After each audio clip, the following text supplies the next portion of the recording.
Le retour de la guerre aux portes de l'Europe, la pandémie, les mouvements sociaux et la crise de l'énergie qui se profile. Ces derniers temps, notre monde semble particulièrement instable.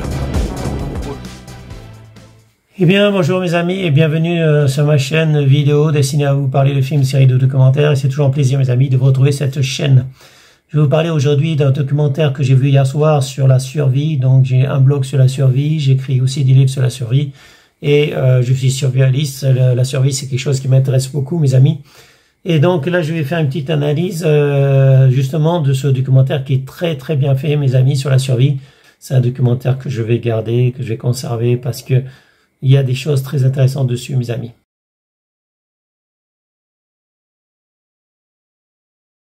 Il n'y a que la soif dans ma tête, c'est tout.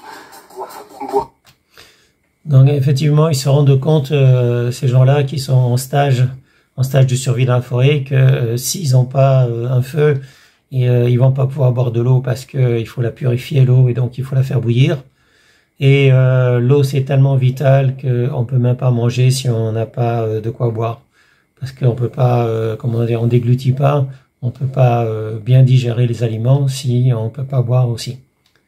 Donc le stage de survie dans la forêt commence effectivement par trouver de l'eau et la rendre potable. Apprendre à faire du feu, trouver une source d'eau, reconnaître les plantes sauvages pour se nourrir. Il y a une règle d'or en survie, c'est je ne sais pas exactement ce que je cueille, je ne le mange pas. Ouais, donc ce stage, ce séminaire, ce stage comme vous voulez de survie en forêt est très intéressant, même si personnellement je n'en ai pas fait. J'ai pas fait ce genre de stage, mais bon, ça m'amuserait d'en faire évidemment. Et je pense que la plupart des citadins ne sont pas prêts à survivre en forêt. Ça, c'est clair, mes amis. Moi, j'ai regardé pas mal de documentaires, j'ai regardé pas mal d'émissions sur la survie. Et effectivement, quand les citadins sont confrontés à la forêt, à vivre dans la forêt, généralement, à moins d'avoir apporté de quoi manger et de quoi boire, ils échouent. 90% des citadins échouent dans la survie parce que ils sont pas capables, ils n'ont pas été habitués à vivre effectivement dans la forêt. Donc ce type de stage est très intéressant et en fait vous apprenez quand même beaucoup, vous apprenez les bases. Donc moi je valide de toute façon.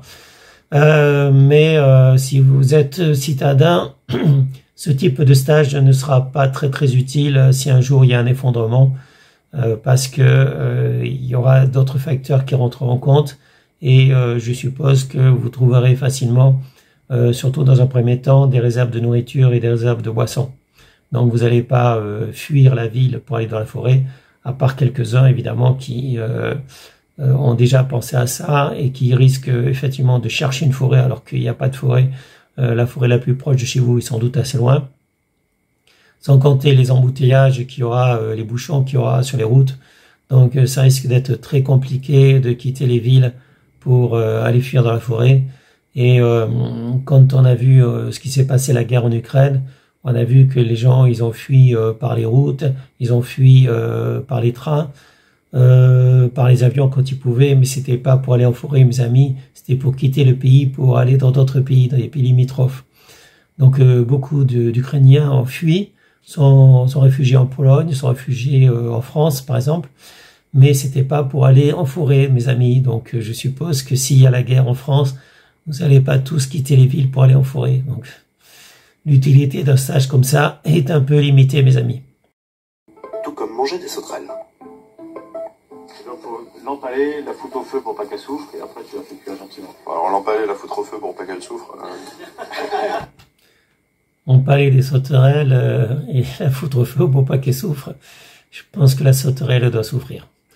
Après, une fois grillés, ils vont manger les sauterelles, ils vont même trouver ça bon. C'est pas ouf, hein. Apparemment, les limaces cuites, c'est moins bon que les sauterelles grillées. J'ai une approche un peu différente parce que j'estime que tous les citadins ne pourront pas quitter les villes et qu'il faudra survivre en ville, même si on peut être confronté à de la violence. Les survivalistes, ils ont deux possibilités.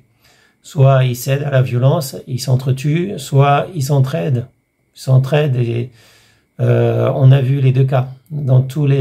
Chaque fois qu'il y a eu ce qu'on appelle de la rupture de normalité, c'est-à-dire un effondrement dû à un ouragan, un cataclysme d'hiver ou une guerre, eh bien on a vu les gens se tirer dessus, mais on a vu aussi de l'entraide.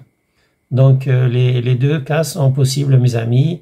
Les gens peuvent s'aider mutuellement s'ils se connaissent ou s'ils apprennent à se faire confiance. Mais s'ils doutent des personnes qui sont en face d'eux, s'il y a des armes, effectivement, ils peuvent être amenés à s'entretuer.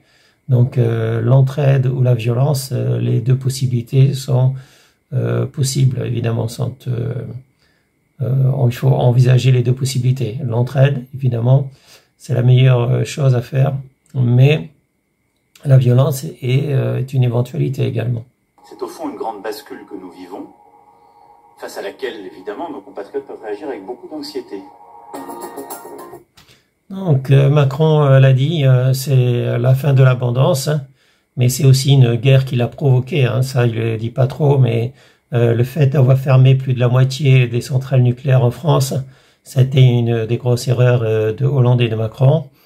Le fait de mener une guerre économique et militaire à la Russie, ça a été aussi une grosse erreur de la part de Macron.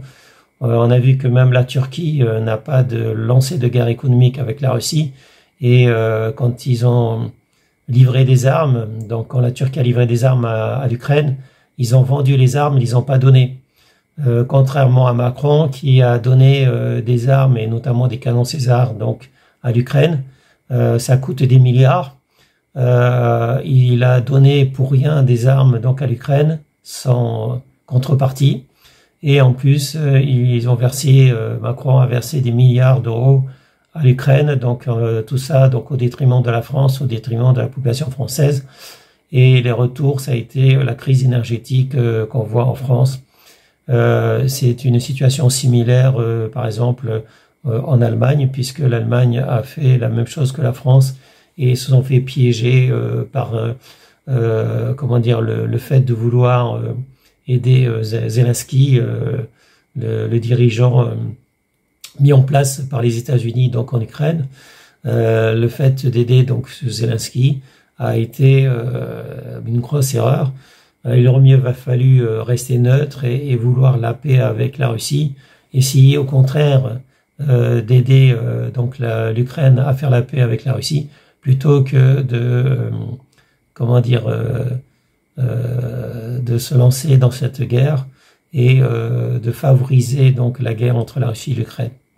Donc ça, c'est quelque chose qui est en train de nous coûter cher, aux populations européennes comme la France et l'Allemagne, et on n'a pas fini de payer donc cette crise qui a été provoquée effectivement et qui risque de durer autant que durera la guerre et autant que durera les mauvaises relations qu'on a avec la Russie. 2/3 des Français pensent que notre civilisation pourrait s'effondrer dans un futur proche. Donc, comme ils le disent dans le reportage, 2/3 des Français pensent que notre civilisation va s'effondrer, pas dans un futur lointain, mais dans un futur proche. Donc, nous sommes 75% des Français à nous orienter vers la survie. Et ils sont de plus en plus nombreux à s'y préparer. Ceux qui ne sont pas préparés auront un petit peu moins de chance que les autres quand il faudra faire face aux problèmes.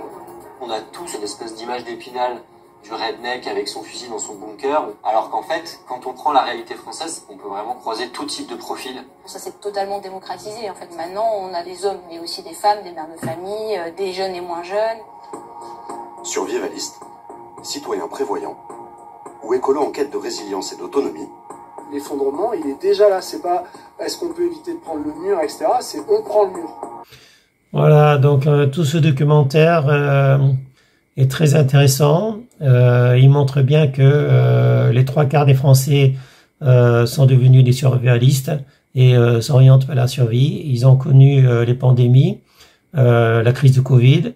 Ils connaissent maintenant la crise de l'énergie, avec le manque d'électricité et de gaz.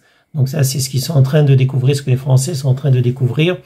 Ils vont voir que beaucoup d'entreprises vont fermer, beaucoup d'entreprises françaises vont fermer ou ont déjà commencé à fermer.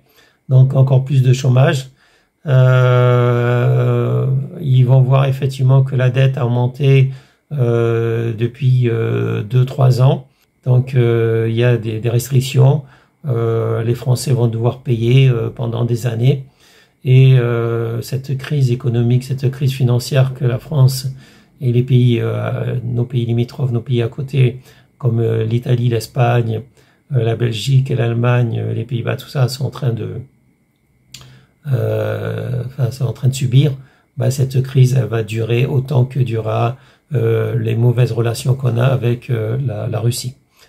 Et je vais pas tout dévoiler parce que je vous incite à voir ce documentaire qui est très bien fait. Vous verrez qu'à la fin, le gouvernement français a un service dédié à la survie. Donc, j'ai déjà parlé dans mon blog sur la survie que le gouvernement français donnait des conseils aux Français pour la survie. Le sac d'évacuation, dont il parle effectivement de sac d'évacuation, sac de secours. Le gouvernement français parle de faire des stocks de vivres également. Mais de ce côté-là, le gouvernement français n'est pas aussi avancé que des pays comme la Suisse ou la Suède, pour une raison très simple, c'est que la France fait partie de l'OTAN, contrairement à la Suède et contrairement à la Suisse. C'est-à-dire qu'en Suède et en Suisse, ils ont des bunkers. Donc chaque personne, chaque Suisse, chaque Suédois possède une place dans un bunker. Nous n'avons pas de bunker civil en France, par exemple, parce que les bunkers sont réservés aux militaires et aux personnages politiques importants. Donc les VIP, enfin les personnalités importantes du gouvernement français ont tous une place dans un bunker militaire. Ce n'est pas le cas de la population civile. On compte effectivement sur le parapluie de l'OTAN. Mais ce parapluie de l'OTAN, c'est le même que le parapluie de la défense, la défense nucléaire. C'est-à-dire que vous ne nous attaquez pas, sinon vous risquez de recevoir une riposte nucléaire. Ça, c'est ce que la France et la plupart des pays de l'OTAN, comme l'Allemagne et la Belgique, ont comme situation de défense.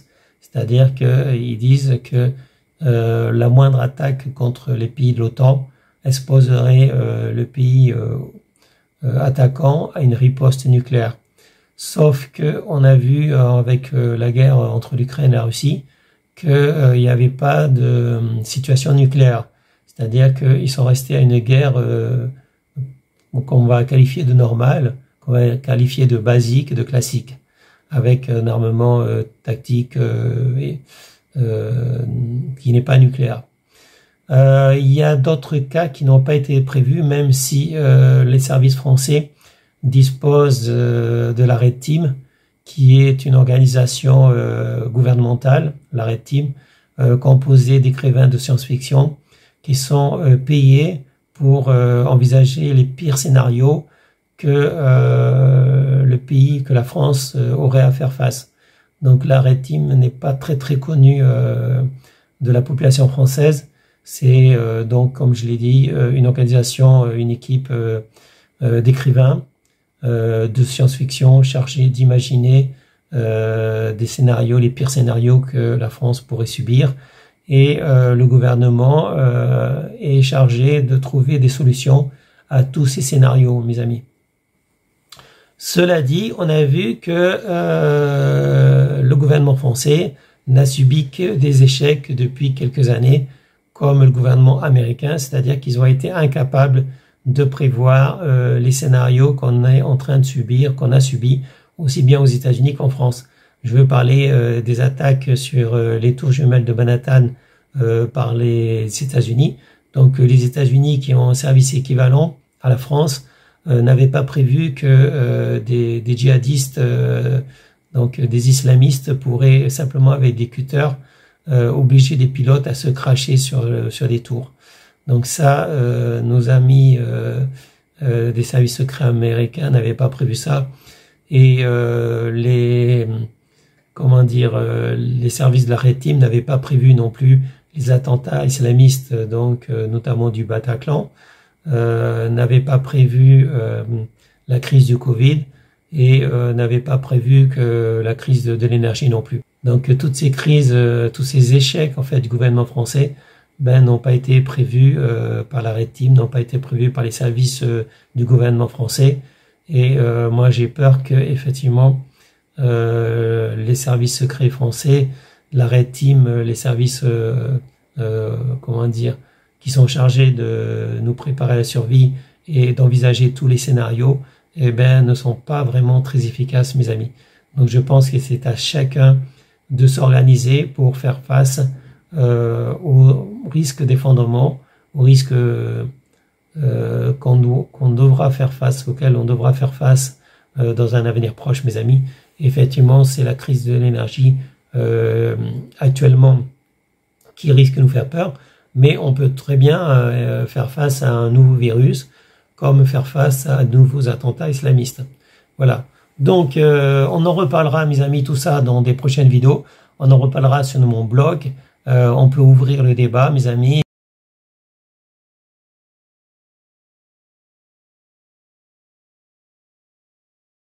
Sur ce, je vous souhaite une bonne journée, mes amis. Je vous dis à bientôt pour une prochaine vidéo. Salut, mes amis. Ciao, ciao. Bye bye. Aujourd'hui, cette idée que notre avenir est en déclin est presque une certitude.